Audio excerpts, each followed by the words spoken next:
Dear students, Assalamu alaikum warahmatullahi wabarakatuh. This is Arfat Mujib from FEI Higher Secondary Institute. Today I am with chapter Why Do We Fall Ill? The chapter number chapter number third, I think. And in this chapter today, my topics are to discuss chronic and acute diseases and what are the different means of separate of infectious diseases. क्या बहुत सारे तरीके रहते हैं, ज़रिया रहते हैं जिससे इन्फेक्शियस डिजीज़ फैलती है। तो आज इन मौज़ों पे हम डिस्कस कर लेंगे। It is 9th standard biology. तो आज क्रोनिक डिजीजेस, तो हमने डिजीजेस को कैटेगराइज किया on the basis of the time period. तो on the basis of time period we have two types of diseases. One is the chronic diseases, other is the acute diseases. Chronic diseases क्या होते हैं? Chronic disease is the long term diseases. These are long term diseases. क्या मतलब? ये बहुत time लेते हैं। मतलब जब ये डिजीज लगती है किसी पेशेंट को तो बहुत टाइम लेता है, मतलब क्योर होने में, या to cure it takes a much more time. और इस डिजीज में पेशेंट जो बुरी हालत में गुजरता है तो ये मंथ्स तक भी रह सकता है और सालों तक भी रह सकता है। Long term disease is chronic, वही sometimes known disease as long lasting diseases, जैसे कि कैंसर, जैसे कि ट्यूबरकुलोसिस, जैसे कि HIV एड्स। ये डिजीज जो है लॉन्ग टर्म डिजीज है and in this the person suffers a lot and the disease takes much more time to cure up. तो इसको हम कहेंगे क्रोनिक डिजीज। दूसरा होता है acute disease. It is the short term disease. It is the short term disease. ये disease quickly आता भी है और क्विकली जाता भी है। ये अफेक्ट जल्दी भी करता है, ये क्योर जल्दी भी होता है। तो this is the acute disease जो जल्दी आए abruptly and causes the infection and quickly it heals up. Yeah, it is curable. तो जो ज़्यादा देर तक नहीं रहता है पर्सन, 2 दिन 3 दिन 5 दिन या 1 हफ्ते तक इसमें सफ़र होता है, it is affected by that disease, that is the acute disease. Acute disease you know the common cold fever, we can say the filio measles mumps, जो डिजीज़ है, जो शॉर्ट टर्म डिजीज़ है, उनको हम कहते हैं acute disease. It quickly affect a patient and quickly it is cured up. तो this is the acute disease. तीसरा जो डिजीज जो हम बताने जा रहे हैं इसमें, that is a congenital disease. Congenital diseases क्या होते हैं? ये सिंस बर्थ डिजीज होते हैं। सिंस बर्थ, पैदाइश से ही ये डिजीज होती है। मतलब हम कहेंगे जो न्यू बॉर्न बेबी होते हैं, न्यू बॉर्न बेबी, उनमें they are defected genetically and that though genetic defect is permanent, lifelong and is incurable। तो जेनेटिक एबनॉर्मेलिटी जो होता है, जेनेटिक एबरेशन के कारण कॉन्जेनिटल डिजीज होती है। ये पैदाइश के साथ ही होता है। This type of disease might be transmit from the parent to the offspring. ये पेरेंट से लग सकती है जेनेटिकल डिजीज। इसको हम जेनेटिकल डिजीज या जेनेटिकल डिसरप्शन हो सकती है, तो जिसके कारण बच्चे में वो या कोई ऑर्गन डिफेक्ट है, पैदाइश ही उसमें इसमें वो ऑर्गन नहीं है या वो ऑर्गन पार्ट नहीं है, या पैदाइश से ही ये मतलब कोई ऑर्गन में इसमें खराबी हो पैदाइश से, that is the congenital disease. Congenital disease are those diseases which are associated with a person since birth। जन्म के साथ साथ ही ये डिजीज इसको खुदा न खास्ता लगी हो। तो that is a genetic disorder या हम कहेंगे मेटाबॉलिक डिसऑर्डर, अंदर से जो हमारा बहुत सारे मेटाबॉलिक रिएक्शंस होते हैं वो नॉर्मली होते, बट उस बच्चे में वो नॉर्मली नहीं होते, उस पर्सन में वो पैदाइश से गड़बड़ रह चुका है, तो जिनके वजह से अब ये भुगतता है बेचारा life time, life long permanent है। अब इसका कोई इलाज भी नहीं है, कोई मेडिकल डायग्नोसिस भी नहीं है जिससे इसको हम क्योर कर सकते हैं, बट प्रिकॉशंस और other steps can be taken ताकि हम उनका ख्याल सिट रखें। That is a congenital disease. Fourth one is the acquired disease. Acquired disease is the fourth type of disease. वो हम कहते हैं कि ये डिजीज हमें बाहर से लगी हो या that is the fourth one is the acquired disease. ACQUIRED. Acquired diseases. Acquired disease means acquiring, मतलब बाहर से हासिल करना। Acquired disease is of two types. One is the infectious diseases, दूसरा इसमें है नॉन इन्फेक्शियस डिजीज। ध्यान रखें इन चीजों को, ये टर्म्स बहुत इंपॉर्टेंट है। Non infectious diseases, acquired disease can be categorized into infectious and non-infectious disease. Infectious diseases, acquired disease होती है वो डिजीज जो हमें बाहर से मिलता है। अब बाहर से हमें बहुत सारे खुदा न खास्ता जरियों से मिल सकता है। अब हम इस डिजीज एक्वायर्ड डिजीज हमने इनको फर्दर कैटेगराइज किया, infectious, non infectious. Infectious diseases या इनको हम कहते हैं कम्युनिकेबल डिजीजेस भी, ये एक दूसरे से ये डिजीज लगती है, फैल जाती है unhealthy person to healthy person, या ये डिजीज लगती है हमें अगर पानी गंदा हो, हवा गंदा हो, हमारा खाना जो है वो गंदा हो, अनहाइजीनिक, हमारा वातावरण अनहाइजीनिक हो, तो डिजीज बाहर से लगती है, इन्फेक्शियस डिजीज लगती है उस पर्सन को। नॉन इन्फेक्शियस डिजीज हो गए खाली वो डिजीज फैलती नहीं है, वो उसी पर्सन को लगती है जिसको वो डिजीज है। जैसे कि या हम कहेंगे डिफिशिएंसी डिजीज है, या ऑर्गन में डिफेक्ट है, या मेटाबॉलिक डिसऑर्डर, या जेनेटिक डिसऑर्डर, ये हो गए नॉन इन्फेक्शियस डिजीज। या डिजेनरेटिव टिश्यूज है, तो ओल्ड एज में ऑर्गन डिजेनरेट होता है, टिश्यू डिजेनरेट होता है, काम करना छोड़ता है, बेकार हो जाता है बॉडी में, that is non infectious diseases. Non infectious disease फैलती नहीं है, इसका दूसरा नाम भी है नॉन कम्युनिकेबल डिजीज। असल में ये दोनों डिजीज कहाँ से निकलते हैं? एक्वायर्ड, या हमें बाहर से मिलती है ये डिजीज। जैसे कि अभी मैंने कहा जो डिजीज फैलती है इन्फेक्शियस डिजीज, वो फैलती है जैसे कि हम वेक्टर्स, आपने नाम से वेक्टर्स हो गए, इंसेक्ट्स, बर्ड्स, एनिमल्स जो हेल्प करते हैं डिजीज को फैलने में, जैसे कि मलेरिया डिजीज है, इन्फेक्शियस डिजीज, ये फैलती है फीमेल एनाफिलस मॉस्किटो से, इसका वेक्टर है। इसी तरह से अफ्रीकन स्लीपिंग सिकनेस डिजीज है, इन्फेक्शियस डिजीज है, ये फैलती है सीसी फ्लाई से। मतलब ये डिजीज अफ्रीका कॉन्टिनेंट में पाया गया है, अफ्रीकन स्लीपिंग सिकनेस। काला आजार डिजीज है, सैंड फ्लाई से ट्रांसमिट होती है, वो इंसेक्ट्स आर इन्वॉल्वड। या sexual transmitted disease, HIV virus के कारण वो डिजीज लगती है, सेक्चुअल अननोन सेक्चुअल कॉन्टेक्ट होने के कारण।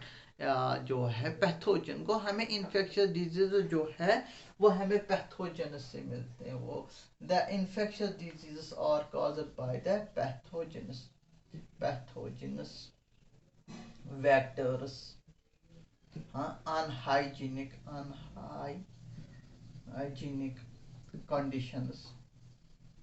कंडीशंस के कारण, इनके कारण, या contamination of food and things which we are using up। तो इन जरिए से इन्फेक्शियस डिजीज या unhealthy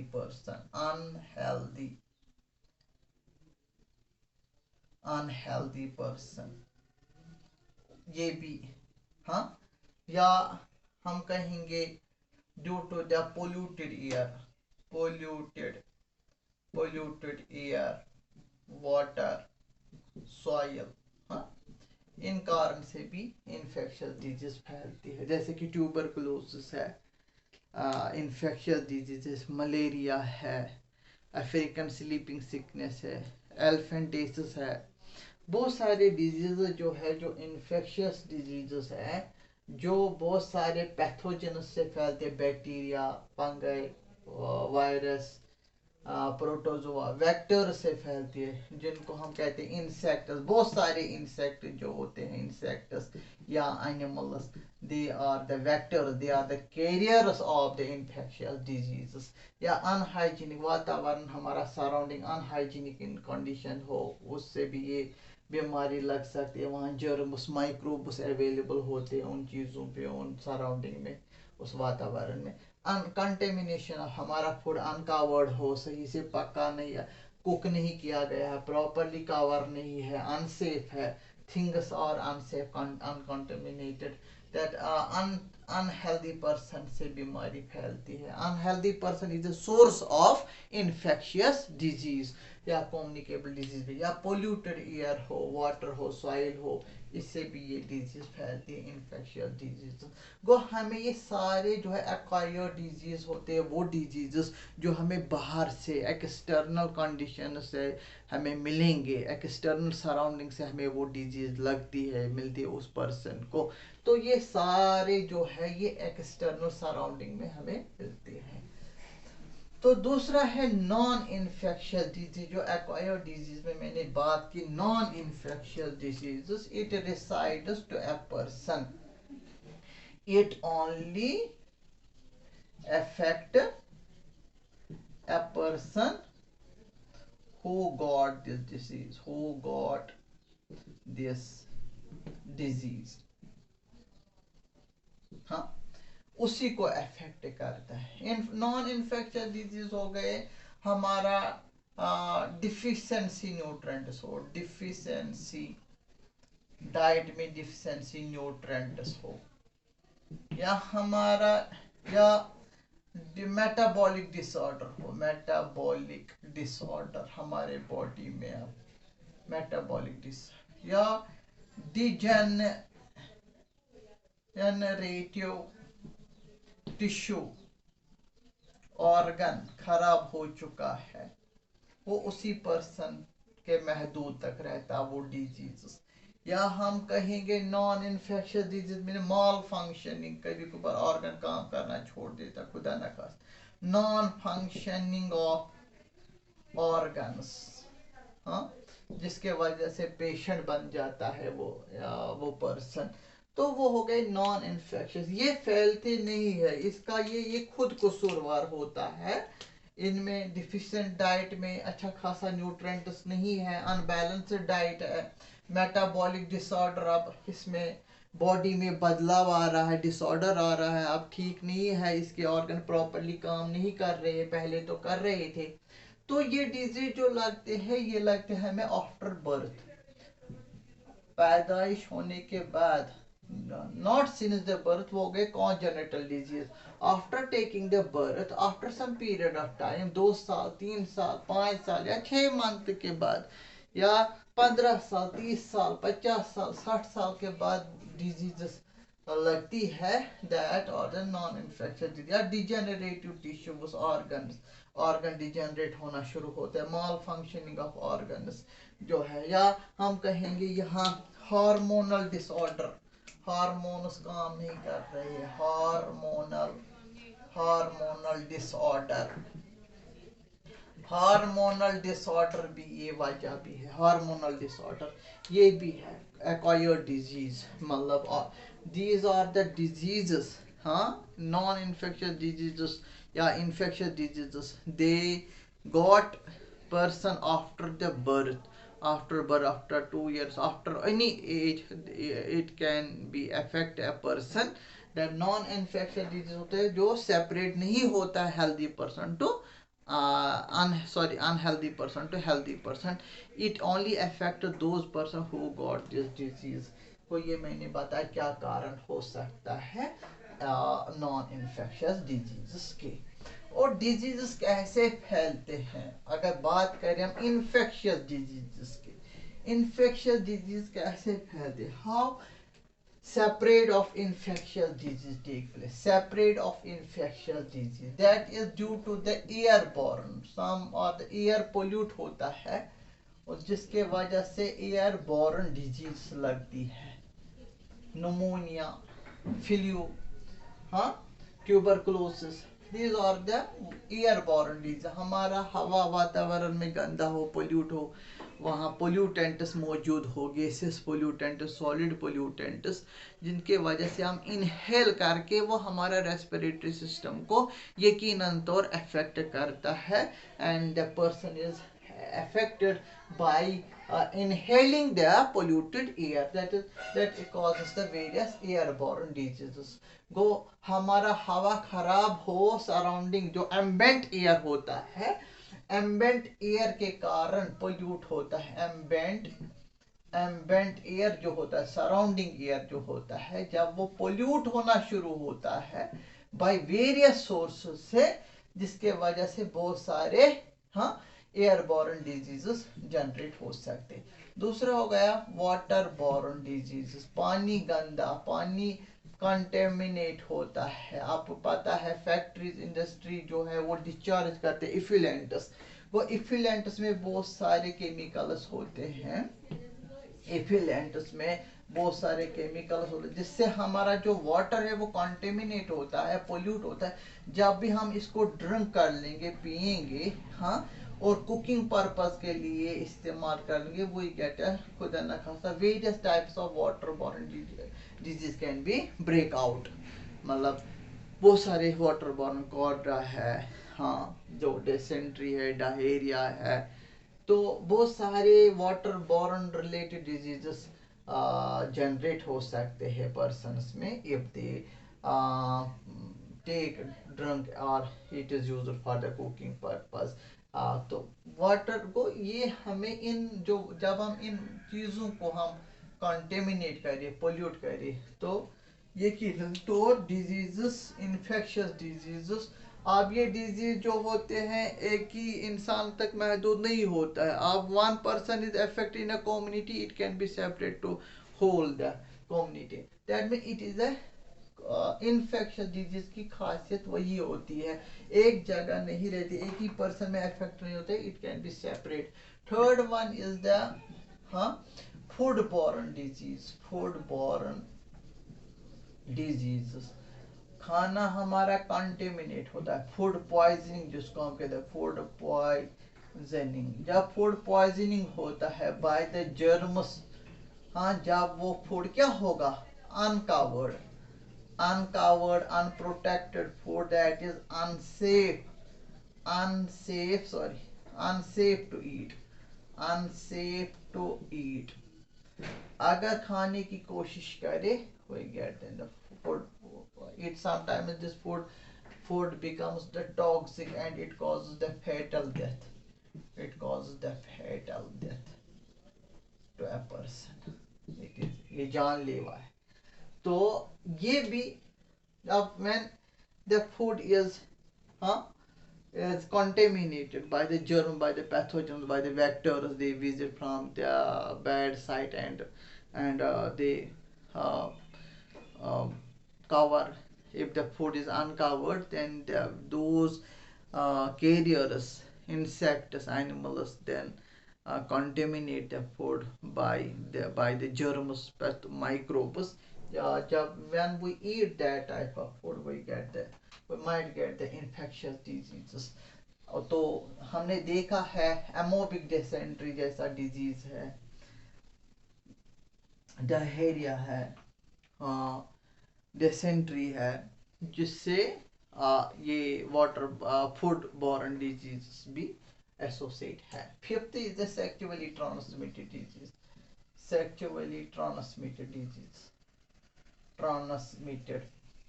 sexually transmitted disease, sexually transmitted disease जो होते हैं एसटीडीज, सेक्सुअली ये होता है when you have sexual contact, unknown sexual contact, खाली ये कारण नहीं है।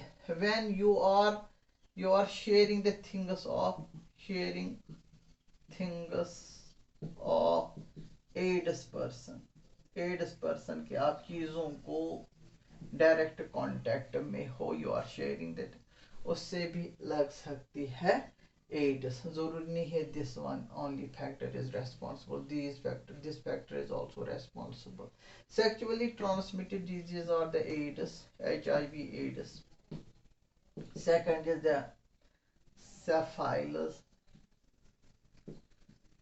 gonorrhea. These are the sexually transmitted diseases. तो यहाँ पे this is also the mean, जो एड्स जो है it is a infectious disease, it not affect only one person, it can be separate to whole the person if that person remains in contact physically with me by means of blood, it remains contact with a AIDS person. AIDS जो disease है ये touch करने से, hand shake या किस करने से या गले हग करने से नहीं फैलती है। अलबत्ता जो चीज़ें जैसे कि इंजेक्शन है या मेडिसन है, ये इसके बर्तन जो होते हैं, जूठे बर्तन, खाने के बर्तन, या मतलब वो चीज़ें जो उसके ब्लड से कांटेक्ट है, and that things are used by healthy person, मतलब एड्स होने के चांसेस होते हैं हेल्दी पर्सन में। Then is the sixth is the transmission of disease by blood transfusion,